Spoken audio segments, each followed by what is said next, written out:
நேயர்களுக்கு வணக்கம். அதாவது தாவேகா திமுக அப்படின்னு ஒரு போட்டா போட்டி தேர்தல் காலத்துல இருந்து போயிருந்தது. விஜய் அவர்கள் சொன்னாரு, இங்க ரெண்டே பேருக்கு தான் போட்டி, ஒன்னு திமுக, இன்னொன்னு தாவேகா அப்படின்னு சொல்லிட்டு என்ன பண்ணாரு, சொல்லிக்கிட்டு வந்தார். இது தேர்தலுக்கு முன்பாகத்தான் இவர் சொல்றாரு, எலெக்ஷன்ல இவர் ஜெயிச்சிட்டாரு, இதுக்கப்புறம் மக்கள் பணியில இவர் என்ன பண்ணுவாரு, கான்சன்ட்ரேஷன் பண்ணி அதை என்ன பண்ணுவார், அதை செயல்படுத்துவார் அப்படின்னு தான் சொல்லப்பட்டது. இன்னும் சொல்ல போனா விஜய் அவர்களும் அதான் சொன்னார், இனி மக்கள் பணி தான் அப்படின்னு சொல்லியிருந்தார். இந்த திமுகவை சும்மா சும்மா விமர்சிக்கிறது, அவங்கள சும்மா சும்மா நோண்டுறது, அந்த மாதிரிலாம் நான் வச்சுக்க மாட்டேன். காழ்ப்புணர்ச்சி அதெல்லாம் எனக்கு இருக்காது, அரசியலில் பழி வாங்கணும் அப்படின்றது அதெல்லாம் அவங்களோட ஸ்டைலு, என் ஸ்டைலில் அதெல்லாம் இருக்காது. மக்களுக்கு நல்லதை மட்டும் செஞ்சுட்டு போயிட்டே இருப்பேன், மக்களுடைய பிரச்சனைகளை மட்டும் தான் நான் பார்ப்பேன். அவங்கள வந்து டார்கெட் பண்ணி அவங்கள வந்து என்ன பண்ணணும், அந்த விஷயங்கள் அவங்கள வந்து அரசியல் காழ்ப்புணர்ச்சி காரணமாக பண்ணணும், அது மாதிரிலாம் நம்மளுக்கு இருக்கவே இருக்காது. நான் என் வேலையை பார்த்துட்டு போயிடும், பழி வாங்குற எண்ணம் எனக்கு இருக்காது அப்படின்னு சொல்லியிருந்தார். ஸோ இதை உறுதிப்படுத்துகிற விதமாக கூட முதல்ல, அதாவது முதலமைச்சராக பொறுப்பேற்ற பிறகு முதல்ல என்ன பண்ணாரு, மு.க. ஸ்டாலின் அவர்களை தான் போய் சந்திச்சார். அப்போ கூட எல்லாரும் பேசிக்கிட்டாங்க, பரவாயில்லப்பா இவர் அரசியல் நாகரிகம் கருதி இந்த அளவுக்கு ஒரு மெச்சூரிட்டான ஒரு அரசியல் வந்து என்ன பண்ணுறாரு, கையில் எடுக்கிறாரு. விஜய் அவர்களுக்கு அரசியல் செய்ய தெரியலன்னு சொன்னதெல்லாம் பொய், இந்த மாதிரி ஒரு மெச்சூரிட்டான அரசியல்லாம் கையில் எடுக்கிறாரு இப்படின்னு தான் பேசப்பட்டு வந்தது. ஸோ அதுக்கப்புறம் நாளடைவில் இந்த ஒரு போக்கு அப்படின்றது வந்து பார்த்தீங்கன்னா, இன்னும் திமுக தாவேகா அப்படின்ற ஒரு எதிர்ப்பு நிலைமையில தான் இருக்கிறாங்க அப்படின்றதான் ரொம்ப வெட்ட வெளிச்சமா தெரியுது. இதனுடைய நீட்சி தான் சட்டமன்றத்துக்குள்ள அவர் பேசின பேச்சுகள் அப்படின்றது எல்லாத்தையுமே வெட்ட வெளிச்சமா ஓப்பனா இங்க காட்டுது. இதெல்லாம் ஒரு புறம் இருக்க, திமுக ஜென்சி அப்படின்னு சொல்லிட்டு ஒரு விஷயத்தை, ஒரு ஒருங்கிணைப்பை வந்து என்ன பண்ணாங்க, இளைஞர்களை வந்து ஒன்று கூட்டி அரசியல் வகைப்படுத்தி என்ன பண்ணாங்க, எல்லா இடத்துலையும் என்ன பண்ணாங்க, பேச ஆரம்பிச்சிட்டாங்க. ஆரம்பத்தில் இது விமர்சனத்துக்கு உள்ளாக்கப்பட்டது. தமிழக வெற்றி கழகம் என்ன சொன்னாங்கன்னா, புளியை பார்த்து பூனை சூடு போட்டுக்குது, எங்களை பார்த்து இவங்க காப்பி அடிக்கிறாங்க, ஜென்சி புரட்சி அப்படின்னு சொல்லிட்டு நாங்கள் ஒரு புரட்சி கொண்டு வந்தோம், இப்போ அதை இவங்க காப்பி அடிக்கிறாங்க, இது ஆரம்பத்திலே செஞ்சிருக்கணும் அப்படின்னு சொன்னாங்க. சரி, ஓகே, ஜென்சி அப்படின்றது உங்களுக்கு மட்டும் காப்பி ரைட்ஸ் எல்லாம் போட்டு கொடுக்கல, உங்களதுல மட்டும் இளைஞரை நிலை இல்லை, இவங்களதுல ஆல்ரெடி இளைஞரணி எல்லாம் இருந்தாங்க, இல்லாமலாம் கிடையாது. ஏன்னா அவங்க எல்லாம் என்ன பண்ணிருந்தாங்க, முதியவர்களுடைய அறிவுறுத்தலின்படி என்ன பண்ணாங்க, இங்க இருந்தாங்க அப்படின்றது தான் அவங்களுடைய வாதமா இருக்கு. சோ எதுவோ என்னவோ இப்ப திரும்ப என்ன பண்ணிருக்காங்க, இந்த ஜென்சி அப்படின்றது திமுகவில் பயங்கரமா வளர ஆரம்பிச்சது, தெரிய ஆரம்பிச்சது. குறிப்பா ஒரு சிலர்லாம் வந்து பாத்தீங்கன்னா, இந்த சோசியல் மீடியாக்கள்ல சரி, அங்கங்க கூட்டங்களும் சரி, கான்ஃபரன்ஸ் இதெல்லாம் போட்டு என்ன பண்ணாங்க, கருத்துக்களை தெரிவிச்சுட்டு வந்தாங்க. இதுல தாவேகாவினர் என்ன பண்ணாங்கன்னா, ரொம்ப கோபத்தின் உச்சத்துக்கு போனாங்க அப்படின்னு தான் சொல்லணும். இதுல 2 நாளைக்கு முன்னாடி கணேசன் அப்படின்னு சொல்லிட்டு ஒரு இளைஞர் ஒருத்தர் இருப்பாரு, அது எல்லாருக்கும் ஞாபகம் வரணும் அப்படின்னு சொன்னா, நோ நான் உதயனா தம்பினா அப்படின்னு சொல்லுவாப்புல, அந்த வீடியோலாம் பயங்கரமா வைரல் ஆச்சு.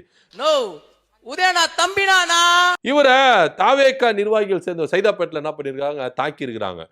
அவர் வந்து தரக்குறைவா பேசி, அசிங்கமா பேசி, அவரை வந்து அடிச்சு பயங்கரமா இது பண்ணியிருக்காங்க. அதனால அந்த தம்பி வந்து என்ன பண்ணிருக்காப்பல, உயிருக்கு போராடி என்ன பண்ணியிருக்காரு, தப்பிச்சு வந்து ஹாஸ்பிட்டல் அட்மிட் ஆயிருக்காரு. அவர் கொடுக்குற ஸ்டேட்மெண்ட் எல்லாம் அவ்வளோ பயந்து கொடுக்கறதா இங்க பாக்குறோம். அதே போல தாவேகா நிர்வாகிகள் மிரட்டுன வீடியோலாம் நம்ம பார்த்துட்டு இருக்கிறோம்னு வச்சுக்கோங்களேன்.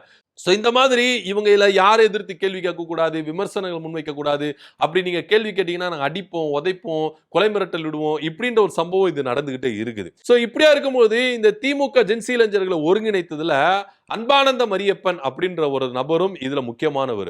இவரை கைது பண்றதுக்கு அவங்க வீட்டுக்கு, அது கிருஷ்ணகிரி தான் அவங்க வீடு இருக்குது, அந்த இடத்துக்கு டிஎஸ்பி தலைமையில் ஒரு 4-5 பேர் போலீஸ்காரங்க என்ன பண்ணியிருக்காங்க, ஒரு படையை போய் என்ன பண்ணியிருக்காங்க, நள்ளிரவில் 12 மணிக்கு என்ன பண்ணியிருக்காங்க, அரெஸ்ட் பண்ணுறதுக்கு போயிருக்கிறாங்க, வீட்டை சர்ச் பண்ணுறதுக்கு போயிருக்கிறாங்க. இதை குறித்து அவங்களுடைய பெற்றோர்கள், ஏன்னா அவர் வந்து அன்பானந்தம் வீட்டில் இல்லை, அவர் எங்கேயோ வெளியில் இருந்திருக்கார் போல இருக்கு, வீட்டில் இல்லை. அப்படி இருக்கும்போது அவங்க பெற்றோர்கள் என்ன பண்ணியிருக்காங்க, வாரண்ட் கொடுங்க, என்ன ரீசனுக்காக கைது பண்ண வந்திருக்கீங்க, அரெஸ்ட் பண்ண வந்திருக்கீங்க, வாரண்ட் கொடுங்க, சர்ச் வாரண்ட் கொடுங்க, அவர் வந்து கைது பண்றதுக்கான வாரண்ட் கொடுங்க, கம்ப்ளைண்ட் கொடுங்க, என்ன கம்ப்ளைண்ட், என்ன விஷயம், ஏது விஷயம் கொடுங்க அப்படின்னு கேட்டா போலீஸ்காரங்க கிட்ட பதிவே கிடையாது, காவல்துறை கிட்ட பதிலே கிடையாது. எல்லாரும் வந்து என்ன பண்றாங்க, அமைதியா இருக்கிறாங்க, எந்த ஒரு ரெக்கார்டுமே கிடையாது. எல்லாமே வந்து என்ன பண்றாங்கன்னா, நீங்க அன்பானந்தத்தை மட்டும் கொடுங்க, நாங்க கைது பண்றோம், வீட்டை சர்ச் பண்ணோம், இப்படிதான் சொல்லிட்டு இருக்காங்க. ப்ராப்பரா ஒரு வாரண்டோ இல்ல ஏதோ ஒரு விஷயம் கம்ப்ளைண்ட் கூட அவங்க கிட்ட கிடையாது. அப்படின்றதுதான் அன்பானந்த தரப்படுது. இது பயங்கரமா இருக்கு. இது இந்த வீடியோ வந்து சோசியல் மீடியால பயங்கரமா இருக்குது. ஏன்னா தொடர்ச்சியா தமிழக வெற்றி கழகம் இப்போ அரசியல் பழிவாங்கும் எண்ணத்துல பகிரங்கமா இறங்கி இருக்கிறாங்க அப்படின்றதா திமுகவுடைய வாதமா இருக்கு. ஏன்னா இன்னைக்கு தாவேக அரசை எதிர்த்து யாரும் கேள்வி கேட்க கூடாது, விஜய் யாரும் விமர்சிக்க கூடாது, அவருடைய ஆட்சி முறை யாரும் எதிர்த்து விமர்சனம் வச்சு பேசக்கூடாது, இப்படின்ற ஒரு குற்றச்சாட்டு தான் பயங்கரமா போயிட்டு இருக்கு. சோ இதெல்லாம் குறிக்கிற விதமா தான் அன்பானந்தம் அவர்கள் கைது நடவடிக்கை அப்படின்றது தான் இங்க ரொம்ப வெட்ட வெளிச்சமா இருக்கு. ஏற்கனவே சைதாப்பேட்டையில அந்த கனி அப்படின்ற ஒரு நபரை இளைஞரை என்ன பண்ணிருக்காங்க, தாக்கி இருக்கிறாங்க. அவரே பாத்தீங்கன்னா உயிர் பயத்தில் இருக்கிறாரு. அவருடைய பயம்லாம் எந்த அளவுக்கு இருக்குது, உயிர் பயத்தில் இருக்கிறாரு அப்படின்னு சொல்லிட்டு கூட இருக்கிற நண்பர்கள்லாம் கொடுக்குற தகவலும் இங்க நம்ம பார்க்க வேண்டிய ஒரு விஷயமா இருக்கு. ஏன்னா இதை குறித்து காவல்துறையில கேஸ் கொடுத்தாலும் சரியா எடுத்துக்க மாட்டேங்கிறாங்க, பொறுப்பா செயல்பட மாட்டாங்க அப்படின்ற ஒரு குற்றச்சாட்டும் இங்க முன்வைக்கிறாங்கன்னு வச்சுக்கோங்களேன். இது போக அன்பானந்த விஷயத்திலும் இந்த அளவுக்கு காவல்துறை இறங்கி வந்து அதுவும் டிஎஸ்பி எல்லாம் வராருன்னா என்ன ஒரு விஷயம் அப்படின்னு நம்மளுக்கு தெரியல. யார் கொடுத்த பிரஷர் அப்படின்னு தெரியல. அவரை கைது பண்ணணும், கைது பண்ணி காவல்துறை கொண்டு போறாங்களா, எங்க கொண்டு போறாங்க அப்படின்ற விளக்கம் எதுவுமே காவல்துறை தரப்புல இருந்து கொடுக்கப்படவே இல்லை அப்படின்றத குடும்பத்தாருடைய உறவினர்களுடைய ஸ்டேட்மெண்டாவும் இங்க பாக்குறோம். அப்போ இதுமேட்டிருந்து தமிழக வெற்றி கழகத்தை குறித்து யாரும் விமர்சிக்க கூடாது, விஜயை பத்தி யாரும் பேசக்கூடாது, இங்க ஒரு காழ்ப்புணர்ச்சி பழிவாங்குற எண்ணத்துல தாவேக்கா இறங்கிருச்சா அப்படின்னு. ஏன்னா இந்த அன்பானந்தம் அவர்கள் பாத்தீங்கன்னா தொடர்ச்சியா அவருடைய சோசியல் மீடியாக்களை நீங்க எடுத்து பாத்தீங்கன்னா இன்ஸ்டாகிராம் எல்லாத்திலும் எடுத்து பாத்தீங்கன்னா தமிழக வெற்றி கழகத்தினுடைய ஆட்சி அவலங்களை உண்மைக்கு கொண்டு வர மாதிரி தான் இருக்குது. சோ இது தொடர்ச்சியா இவர் பண்ணிக்கிட்டு இருக்கிறதுனால இந்த மாதிரி ஒரு காழ்ப்புணர்ச்சி இந்த மாதிரி ஒரு விஷயத்தை இவங்க செயல்படுத்துறாங்களா அப்படின்றது தான் இங்க பார்க்க வேண்டிய ஒரு விஷயமா இருக்குது. அது போக இதுல இன்னொரு விஷயம் என்ன அப்படின்னு பாத்தீங்கன்னா தொலைக்காட்சிகள் பத்திரிகையாளர்கள் கூட தாக்கப்படுறாங்க அப்படின்றத இங்க பார்க்க வேண்டிய ஒரு விஷயமா இருக்கு. கொஞ்ச நாளைக்கு முன்னாடி பாலிமர் அப்புறம் பாத்தீங்கன்னா நியூஸ் 24 தமிழ் ஜனம் இவங்கெல்லாம் பாத்தீங்கன்னா இந்த சேனல் எல்லாம் முடக்குனாங்க. ஏன்னா இவங்கெல்லாம் அரசுக்கு எதிரான செய்திகளை பரப்புறாங்க அப்படின்னு சொல்லிட்டு முடக்கிட்டு இருந்தாங்க. சோ பல விஷயங்கள் பூதாகரமா கிளம்பிருச்சு. இன்னைக்கு திமுக காரங்க மேல கைய வைக்கிறதுக்கு தாவேகாவினர் காவல்துறை மூலமா இங்க செயல்படுதா அப்படின்னு தான் திமுகவுடைய குற்றச்சாட்டாவை இங்க நம்ம பார்க்க வேண்டிய ஒரு விஷயமா இருக்கு. ஏன்னா நீங்க கைது பண்ண வரீங்கன்னா அவங்க என்ன சொல்றாங்க, அவங்க உறவினர்கள் சொல்றாங்க தாராளமா கைது பண்ணுங்க, நாங்க கைது பண்ண வேணாம் சொல்ல, என் பையன் என்ன தப்பு பண்ணா, என்ன கம்ப்ளைண்ட், வாரண்ட் கொடுங்க, நீங்க வாரண்ட்டை கொடுத்துட்டு தாராளமா கூட்டிட்டு போங்க, நாங்களே அனுப்பி வைக்கிறோம் சார். அவங்க அந்த உறவினர்கள் சொல்ற ஸ்டேட்மெண்ட் இதுதான். எவிடன்ஸ் எதுனா கொடுங்க, எவிடன்ஸ் இல்லாம நாங்க என்ன பண்ண மாட்டோம், கைது நடவடிக்கைகள் இது பண்ண மாட்டோம் அப்படின்னு சொல்லிட்டு ஒட்டுமொத்த கிராமமே என்ன பண்ணிச்சு, சூழ்ந்துருச்சு. எல்லாரும் வந்துடும்போது காவல்துறை அங்க இருந்து என்ன பண்ணிருக்காங்க, கிளம்பி போயிருக்கிறாங்க.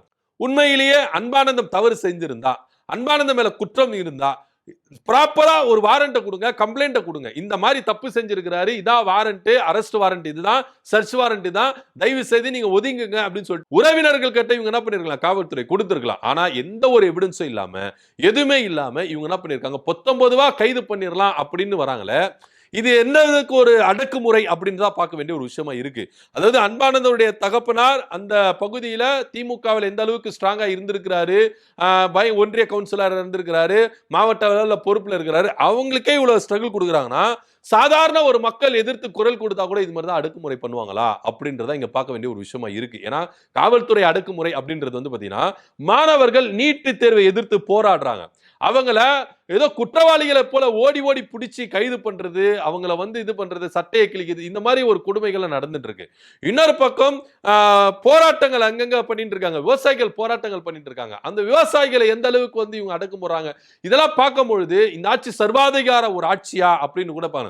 மக்களுக்கான ஆட்சி, மக்களுக்காக நாங்க ஓட்டு வாங்கி வந்திருக்கிறோம், மக்களுக்கான ஆட்சி தான், மக்களுக்காக தான் எங்களுக்கு பிரதிநிதி அப்படின்னு வாய் வார்த்தையில மட்டும் தான் இவங்க சொல்றாங்களே கண்டி, ஆனா நடவடிக்கையில நடைமுறையில ஒண்ணுமே கிடையாது. இது மக்களுக்கு எதிரான ஒரு ஆட்சியா தான் இருக்கிறாங்க அப்படின்றதான் இங்க பார்க்க வேண்டிய ஒரு விஷயமா இருக்கு. அவங்க திமுக காரங்களோ திமுக காரங்களோ இல்லையோ, ஏதோ ஒண்ணு இந்த ஆட்சியில நடக்கிற குறைகளை அவலங்களை மக்களுக்கு புரியுறதுமா சோசியல் மீடியாக்கள்ல என்ன பண்றாங்க பரவாயில்ல. நீங்க எந்த சோசியல் மீடியா வச்சு ஆட்சியை பிடிச்சீங்களோ அதே சோசியல் மீடியாக்கள்ல உங்களுடைய ஆட்சியின் அவல நிலையை சொல்றாங்க, விஜயை விமர்சிக்கிறாங்க, தாவேகாவினர் விமர்சிக்கிறாங்க. அந்த விமர்சனங்களை இவங்களால பொறுத்து கொள்ள முடியலையா, ஒரு அரசியல் காழ்ப்புணர்ச்சியில எங்கேயும் ஒரு பழிவாங்குற எண்ணத்துல இன்னைக்கு தாவேக அரசு காவல்துறையை இந்த அளவுக்கு முடக்கி விட்டு இருக்குதா அப்படின்னு கூட இங்க திமுகவினர் பயங்கரமா கேள்வி கேட்டு இருக்காங்க. இந்த சம்பவம் ஒட்டுமொத்த தமிழ்நாட்டையே அதிர்வலை ஆக்கியிருக்கு. சோ இது குறித்து இந்த திமுக ஜென்சி ஒருங்கிணைப்பு குழுவை சேர்ந்த ஷாஷா அவர்களை தொடர்பு கொண்டு நம்ம பேசும்போது அவங்க சில பல திடுக்கிடும் தகவல்கள் நம்மளுக்கு சொல்றாங்க, அதை நம்ம கேட்போவாங்க. வணக்கம் ஷாஷா மேடம். இல்ல நேத்து தினத்துல அந்த கிருஷ்ணகிரியில இந்த டிஎம்கே ஜென்சி ஒருங்கிணைப்பாளர் அன்பானந்தத்தை கைது பண்றதுக்கு காவல்துறை வந்தாங்கல்ல, ஆக்சுவலா என்ன என்ன நடந்தது, எதுக்காக காவல்துறை கைது பண்ணாங்க, எதுக்கு திரும்பி போனாங்க? என்ன நடந்தது கொஞ்சம் விளக்க முடியுமா? இது காவல்துறையோட கண்டிக்கத்தக்க ஒரு நடவடிக்கை. இது ஏன்னா காவல்துறை பண்ணது ரொம்ப ரொம்ப தப்பு. இது எங்களை மாதிரி சாமானியர்களை, எங்களோட குரல் வெளிய நசுக்குற ஒரு விஷயமா தான் நான் பாக்குறேன். ஒரு ஜனநாயக நாட்டுல எல்லாருக்குமே கருத்து சுதந்திரம்னு ஒண்ணு இருக்கு. அது வந்து கம்ப்ளீட்டா நசுக்கிற மாதிரி இருக்கு. தொடர்ச்சியா தாவேக அரசாங்கத்து மேல இருக்கிற குற்றச்சாட்டுகளை, குறைகளை எடுத்து சொல்றதுக்கு எல்லா மக்களுக்கும் ஜனநாயக முறையில எல்லாருக்குமே உரிமை இருக்கு. அவர் அதை பத்தி தொடர்ச்சியா அன்பானந்தம் பேசுனதால அவர் வந்து எப்படி அடக்கணும்னு அவங்களுக்கு தெரியல. எங்களை மாதிரி ஜென்சி இளைஞர்களும் நிறைய பேர் ஜென்சி மீட்ல தொடர்ச்சியா பேசிட்டு வரோம். இவங்க பண்ற தவறுகளை எடுத்து சொல்லிட்டு வரோம். இது தாங்கி கொள்ள முடியாத முதலமைச்சரும் அவரோட அரசாங்கமும் அவரோட கட்சியும் இந்த மாதிரி எங்களோட குரல் வெளியை நசுக்கிறதுக்காக இந்த மாதிரி ஒரு நடவடிக்கை எடுத்திருக்காங்க. நேற்று நைட்டு 12 மணிக்கு அவங்க வீட்டுல பெண்கள், வயசானவங்க, அவங்க அம்மா அப்பா எல்லாம் வயசானவங்க, அவங்க இருக்காங்கன்றது கூட பார்க்காம அவங்க நைட் எல்லாம் அலக்கழிச்சு காலையில வர ஒரு 11 மணி வரை அவங்க தூங்காம முழிச்சுட்டு தூக்கத்தை எழுந்து உட்கார்ந்துருக்காங்க. இது வந்து ரொம்ப ரொம்ப கேவலமான ஒரு விஷயம், ரொம்ப அசிங்கமான ஒரு விஷயம். ஜனநாயக நாட்டுலதான் வாழ்றோமான்ற ஒரு கேள்விக்குறியே வருது இந்த இடத்துல. நிஜமாலே நேற்று நைட் ஃபுல்லா அவங்களுக்கு மென்டல் டார்ச்சர் மாதிரி கொடுத்திருக்காங்க. இது காவல்துறை கிட்ட சரியான ஒரு அணுகுமுறை இருந்ததா? இந்த கம்ப்ளைண்டோ இல்ல வாரண்டோ எதனா இருந்ததா?